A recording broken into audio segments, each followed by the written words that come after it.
Power की parallel line करा रहे हैं गुड़गांव के लिए, नू के लिए। ये एक जो है पावर को प्राइवेटाइज करने का इन्होंने रास्ता ढूंढा है और वो सबके लिए नुकसानदायक होगा, पूरे प्रदेश के लिए। पैरेलल लाइन चलाने का मतलब कोई नहीं, और वो भी पैरेलल लाइन फिर पिक एंड चूज करेंगे, इंडस्ट्री को देंगे और बड़े देंगे। उसका सीधा नुकसान किसान को और गरीब आदमी को, मध्यवर्ग को। तो ये बिल्कुल विड्रॉ करना चाहिए ऑर्डर जो 11 उसको दिया उन्होंने पैरेलल लाइन बिछाने के लिए। तो एक तो दूसरा ये तो चैनत गांव है, उसमें कई दिन से वो चल रहा है।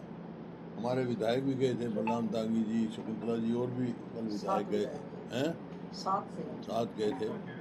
तो जायजा लेके आए हैं। वहाँ जो उनके साथ बड़ा धोखा किया गया, वो मांग ले रहे थे, मांग तैयार भी थे वे, जो उसका समाधान निकल रहा था, लेकिन सरकार के प्रशासन ने खड़े होकर टी लगा दी वहाँ और फिर टी उखाड़ दी।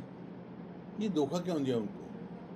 भाई पीने का पानी सबको हक है, पाइपलाइन हंसी जाती है, एक वहाँ चैनत के लिए बनाएं, ड्रिंकिंग वाटर सबको चाहिए।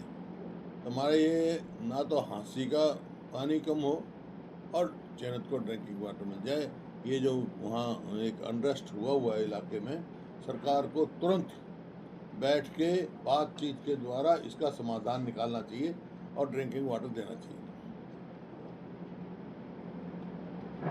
वो जो पाइपलाइन बिछाने का काम था उसको सरकार अब कह रही थी उसकी एनओसी नहीं थी, इसलिए उसको दोबारा से उखाड़ रहे हैं उसको, पाइपलाइन को। वो तो नेशनल हाईवे से थी, वो तो मिल जाएगी। सवाल इस बात का नहीं है, सवाल इस बात का पे टी किसकी इजाजत से लगी, क्यों लगाई, प्रशासन क्यों हाजिर था, सिर्फ मतलब फिर उखाड़ी। तो लोगों को धोखा देने की बात है ना। जब बातचीत चल रही थी, मुख्यमंत्री से मिल लिए थे और उसका समाधान निकल रहा था, तो ये रातों रात टी कैसे लगा दी भाई प्रशासन की हाजिरी में, सिर्फ लोगों को धोखा देने के लिए? ये गलत है। पानी पीने का सबको चाहिए, किसी को भी नुकसान ना हो और उनको भी पूरा पानी मिले। मंशा क्या थी इसके पीछे? सरकार की मंशा क्या थी? विफलता है हर चीज में, मतलब लोगों को गुमराह करते हैं। मैं खुद इससे बाहर समझ नहीं पाया हूँ कि कौन था वो लगाने वाला भाई, कहाँ से टी आई, प्रशासन कैसे पहुंचा और फिर कैसे उन्होंने उखाड़ी। मतलब सिर्फ धोखा देने वाली बात है ना। ये सवाल ये था कि बगैर तो इसका मैं कह रहा हूँ भाई, ये तुरंत जो है उनसे बात करके बातचीत द्वारा समाधान निकालना चाहिए। सवाल ये उठ रहा है बगैर एनओसी के कार्य पाइपलाइन का कैसे बिछाना शुरू किया? जब बिछा ही दिया था तो अब उसका उखाड़ नहीं किया क्यों? नहीं लगाया क्यों भाई, लगाया क्यों? जब बातचीत चल रही है एक तरफ, रातों रात लगा दिया, मतलब लोगों को धोखा देने के लिए। ये कह रहे हैं जी वो पाइपलाइन की बिछाने की एनओसी नहीं थी इनके पास, वो कह रहे हैं ये तो अब निकाले बात। एक सर, पानी की समस्या न केवल उस गांव में बल्कि पूरे प्रदेश में है। तो ड्रिंकिंग वाटर तो सबको चाहिए, ड्रिंकिंग वाटर तो सबको चाहिए भाई। यहाँ नहीं है, जितना पानी उपलब्ध है हरियाणा में, ड्रिंकिंग वाटर के लिए कुल 3% पानी लगता है उसमें। तो उसका मतलब इनका क्या क्यों क्यों ये नहीं सफल हो पाते? मान लो रोहतक है, उसमें बना रखे हैं ड्रिंकिंग वाटर के, उनको फुल पूरा रखें, टैंक भरते नहीं।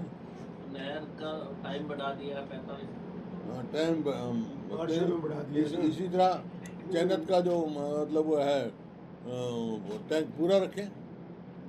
किसी भी गांव का टैंक पूरा रखोगे तो मतलब दिक्कत नहीं आएगी। जबकि सेंट्रल गवर्नमेंट से भी और हमारे टाइम में हर गांव में प्रावधान था, जहां वाटर वर्क्स नहीं बने थे वहाँ वाटर वर्क्स बनाए गए, जहाँ टैंक बनने थे वहाँ टैंक बनाए गए। लेकिन अब ये पता नहीं क्या मैनेजमेंट ही नहीं है कुछ। सारे टैंकों में सिल्ट जमी हुई है, हाँ, सफाई करते नहीं, ओवरफ्लो करते हैं, पानी आता नहीं, फिर पानी खत्म हो जाता है। उनकी सबकी सिल्ट खत्म की जाए। और रोहतक में पानी की क्या किस किस्म का आ रहा है? आप लोग ही शिकायत करते हो। हमारी कोठी पर कई कॉलोनियों में तो इतना गंदा पानी आ रहा है कि आदमी पी नहीं सकता। गंदा भी खारा भी। हाँ, खारा। एक सर गुरुग्राम में एनकाउंटर हुआ था, 3 जो बच्चे थे नाबालिग थे वो भागवत के थे। उन परिवारों का कहना है कि उन पर कभी कोई केस नहीं रहा, इन गतिविधियों में नहीं रहे, पुलिस ने फर्जी एनकाउंटर किया है। देखिए, ये तो उसकी इन्वेस्टिगेशन का मामला है, लेकिन एनकाउंटर किया है जो नाबालिग हैं। अरे जो उनको जो इनके ग्रोह के हेड हैं उन तक तो पहुंच नहीं सकते। मान लो कोई बच्चा नया हो, नाबालिग हो, जैसे बेरोजगारी है, कोई भगा के ले गया, उनका तो है, लेकिन जो असली चला रहे हैं ग्रोह उनमें से कौन इन्होंने पकड़ा है? विदेशों में बैठ के जब तक मैंने कहा ना, ऑर्गेनाइज क्राइम हरियाणा में सबसे ज़्यादा है, मैं कई दफ़ा बता चुका आपको। और ये मैं थोड़ा कह रहा हूँ, जो नेशनल प्रोग्रेसिव इंडेक्स है उसमें इस सबसे असुरक्षित प्रदेश देश में है तो हरियाणा है।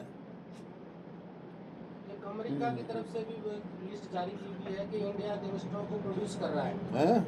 इंडिया गैंगस्टरों को प्रोड्यूस कर रहा है, उनको कर रहा है, अमेरिका क्या?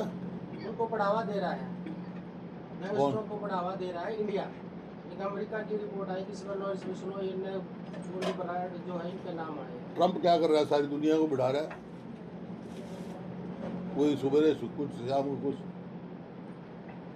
कभी सीजफायर कर देगा, सुबह शाम को नहीं, मेरा सवाल ये था, जिस तरह से गैंगस्टर आप भी कहते हो तो हरियाणा में गैंगस्टर काफ़ी संख्या में है, गैंग्स मतलब ऑर्गेनाइज क्राइम है। अनऑर्गेनाइज क्राइम तो होता रहता है, वो तो एक प्रोसेस है। जैसे भाई भाई का झगड़ा हो जाए, दुकानदार किराएदार का झगड़ा हो जाए, कोई दुर्घटना घट जाए, वो अनऑर्गेनाइज क्राइम। ऑर्गेनाइज क्राइम है रोटी मांगते हैं और ओन करते हैं। तो जो ओन कर रहे हैं उनमें से कौन उन्होंने पकड़ा आज तक कोई? कल से रोहतक में खेल मंत्री आए थे, उन्होंने कहा कि कांग्रेस को राम मंदिर को लेकर कांग्रेस को मौलिकाना हक नहीं है राम मंदिर के बारे में बोलने का, क्योंकि कांग्रेस की वजह से ही देरी हुई है राम। कौन है राम का ठेकेदार? राम का ठेकेदार कौन है? मैं राम को मानता हूँ। अरे मेरे दादा का नाम मातूराम था, सबके राम के नाम है, पीछे नाम लिखा हुआ है, वो ठेकेदार हैं। वो सिर्फ जो है, जो इससे ज़्यादा शर्म की बात नहीं कि जो चढ़ावा खा गए। और मतलब पता नहीं, मैंने नहीं कहा, ये जो वहाँ के कंस्ट्रक्शन कमेटी के चेयरमैन थे निपिंदर मिश्रा, उसने कहा ये चोरी नहीं डाका है, इससे फालतू क्या है। फिर भी ट्रस्ट को डिसॉल्व करो, वो करें तो उसकी CBI इंक्वायरी कराएं, सुप्रीम कोर्ट के जज के अंडर करवाएं, तो हम जजेगी हाँ भाई ये ठीक है। जो SIT बनाई क्या लीपापोती के लिए बनाई गई? और क्या कर रहे हैं? और क्या कर रहे हैं? जब कह रहे हैं भाई सुप्रीम कोर्ट के अंडर करो, ये गंभीर मामला है, इस किस्म का तो फिर कोई मतलब वही नहीं। जब निपिंदर मिश्रा जी खुद कह रहे हैं ये डाका है, वो डाके की तह तक तो जाओ। सर, इसी पे कल कांग्रेस ने पूरे देश में प्रेस कॉन्फ्रेंस कर लोगों को जागरूक किया है, लेकिन इसी पे जो है बीजेपी के नेता कह रहे हैं कि कांग्रेस राजनीति कर रही है। राजनीति क्या है? हमने कहा है, निपिंदर मिश्रा जी ने कहा डाका है, वो कांग्रेस का है, वो तो उसके कंस्ट्रक्शन कमेटी के चेयरमैन थे। इस गंभीर मामला है ये अब जो है, क्योंकि उनको अपनी ज़मीन खिसकती दिख रही है, तो इस वास्ते कहते हैं कांग्रेस कभी राजनीति करती। ये इनसे पूछो, अयोध्या का मंदिर का दरवाज़ा किसने खोला था? राजीव गांधी के समय में खोला था, वो नहीं बताते। अब 17 तारीख को प्रधानमंत्री जी आ रहे हैं, हाइड्रोजन ट्रेन करो, अच्छी बात है, प्रधानमंत्री आए करें, लेकिन ये तो बता दें ये रेलवे लाइन बनाई किसने थी, किसके समय में बनी, और इनके समय में 1 इंच कोई रेलवे लाइन मंजूर हुई और नहीं हुई? बताओ ये कब बनी थी साहब, रेलवे लाइन कब बनी थी? हर टाइम में कितना ही प्रोजेक्ट कितने का है? कितना प्रोजेक्ट कितने का? सोनीपत से Jind via Gohana railway line की ज़मीन भी हमने एक्वायर करी, मंजूर भी हमने कराई, कंप्लीट भी हमने कराई। उसी पर हाइड्रोजन से चला रहे हैं। हाइड्रोजन ट्रेन तो कराएं, अच्छी बात है, मेरे को कोई नहीं। आप प्रधानमंत्री आए और भी बहुत चीज़ें दे के जाएंगे, और कम से कम पानी का भी फैसला कर जाएं। सर जहाँ तक उम्मीद रखते हैं प्रधानमंत्री जी आएंगे तो हरियाणा के लोगों को उम्मीद है कि पानी का भी कुछ ना कुछ ऐसा है। सुप्रीम कोर्ट का फैसला उसको खुदवाने का काम करें ना। जो दादूपुर नलवी है, जो कोर्ट ने वो कर दी, उसको खुदवाने का काम करें, ताकि जो वाटर टेबल नीचे जा रहा है उसको लाभ हो। अच्छा, जो बिजली का निजीकरण का मामला है, ये तो विद्युत अधिनियम में प्रावधान है ना, शायद एक क्षेत्र में धारा 14 में बता रहे हैं कि प्रावधान है निजीकरण। आज तक तो नहीं लागू हुआ। हम तो प्राइवेटाइजेशन के खिलाफ हैं। ये तो बिजली का भी निजीकरण चाहते हैं, और इसका रोडवेज का, ट्रांसपोर्ट का भी। जो गरीब आदमी की चीज़ काम आते हैं, जहाँ तो सरकार को मदद, उसका निजीकरण कर दो, तो वेस्टर्नाइज हो गए। सर आपने कहा कि राम मंदिर की ट्रस्ट को डिसॉल्व कर देना चाहिए, तो क्या भारत सरकार डायरेक्ट टेक ओवर कर ले उसको?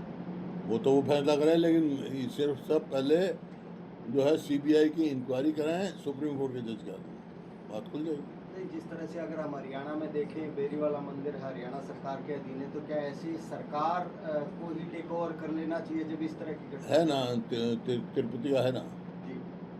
ट्रस्ट के अंदर है, सरकार के अंदर। लेकिन जो इतना गंभीर मामला है, इसको डाइवर्ट नहीं करना चाहिए। ये तो ध्यान दूसरी तरफ ले जा रहे हैं लोगों का। ये जो वहाँ वाले बने हुए डॉक्टर नरवाना आ रहे, उससे काम थोड़ा चलेगा, लोग समझ चुके हैं। अच्छा बस अब प्रभारी आए थे, नहीं 2-3 दिन लगातार मीटिंग चली, किस तरह की चर्चाएं मीटिंग में, क्या संगठन को लेकर संगठन को मजबूत करने की बात है, सभी चाहते हैं संगठन मजबूत होगा, है भी मजबूत आज के दिन। आज पूरे देश में सबसे मजबूत जो पार्टी कांग्रेस पार्टी है, तो हरियाणा में है। एक सर, कानौर गांव में 2 दिन पहले शिक्षा मंत्री आए थे, वहां पर सरपंच नहीं पहुंचे, तो बीजेपी के एक नेता ने कहा है कि सरपंच को आना चाहिए था, पैसे लेने के लिए तो आ जाते हैं, ऐसे सरपंचों की पहचान करनी चाहिए। ये इनकी सोच दर्शाती है किस किस्म की सोच है। सरपंच लोगों की सेवा के लिए कोई एहसान करते हैं, पैसे देते हैं? कोई एहसान है क्या?